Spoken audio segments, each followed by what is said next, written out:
Assalamualaikum warahmatullahi wabarakatuh. Selamat pagi, salam sejahtera untuk kita semua. Untuk kesempatan yang berbahagia ini, saya Evi Hamzaswati dengan NIM 11910319193, jurusan Manajemen Pendidikan Islam, Fakultas Tarbiyah dan Keguruan. Dengan mata kuliah Kapita Selekta Pendidikan dengan dosen pengampu Suci Habibah MPD, saya akan memaparkan materi mengenai problematika efisiensi dan relevansi.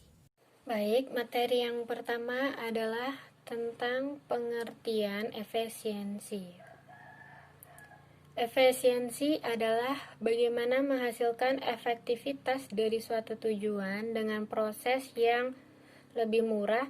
Dalam proses pendidikan akan jauh lebih baik jika kita memperhitungkan untuk memperoleh hasil yang baik tanpa melupakan proses yang baik pula. Dan yang kedua adalah penyebab permasalahan. Nah, ada beberapa masalah efisien pengajaran di Indonesia. Yang pertama adalah mahalnya biaya pendidikan.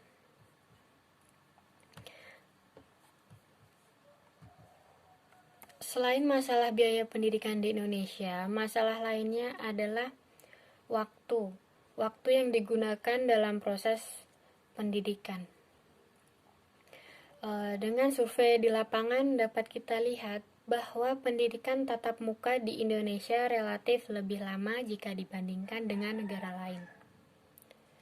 Dalam pendidikan formal di skala menengah misalnya, ada sekolah yang jadwal pengajarannya per hari dimulai dari pukul 7.00 dan diakhiri sampai pukul 16.00. Nah, hal tersebut jelas tidak efisien. Karena ketika kami amati lagi peserta didik yang mengikuti proses pendidikan formal yang menghabiskan banyak waktu tersebut, banyak peserta didik yang mengikuti lembaga pendidikan informal lain seperti les akademis, bahasa, dan sebagainya. Jelas juga terlihat bahwa proses pendidikan yang lama tersebut tidak efektif juga, karena peserta didik akhirnya mengikuti pendidikan informal untuk melengkapi pendidikan formal yang dinilai kurang. Selain itu, ada masalah lain yaitu tentang mutu pengajaran dan banyak hal lain yang menyebabkan kurang efisiensinya proses pendidikan di Indonesia.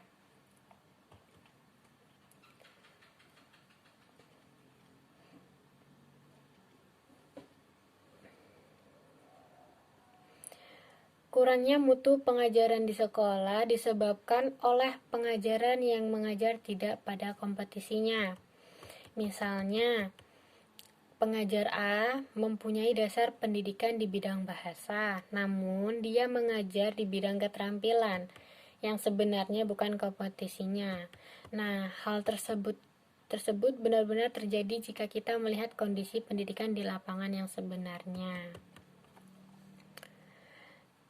Dan materi yang selanjutnya yaitu faktor-faktor penyebab terjadinya masalah pendidikan di Indonesia. Yang pertama adalah masalah efisien pendidikan.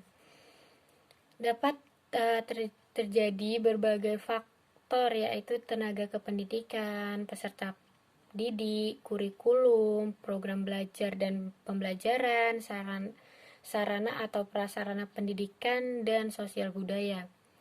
Dan yang kedua adalah masalah relevansi pendidikan.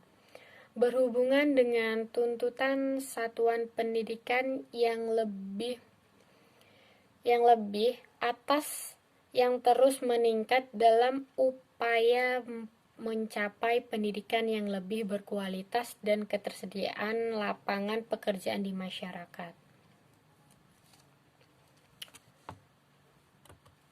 Dan yang selanjutnya yaitu faktor-faktor penyebab permasalahan pendidikan di Indonesia. Yang pertama yaitu ada perkembangan iptek dan seni. Dan yang kedua, laju pertumbuhan penduduk.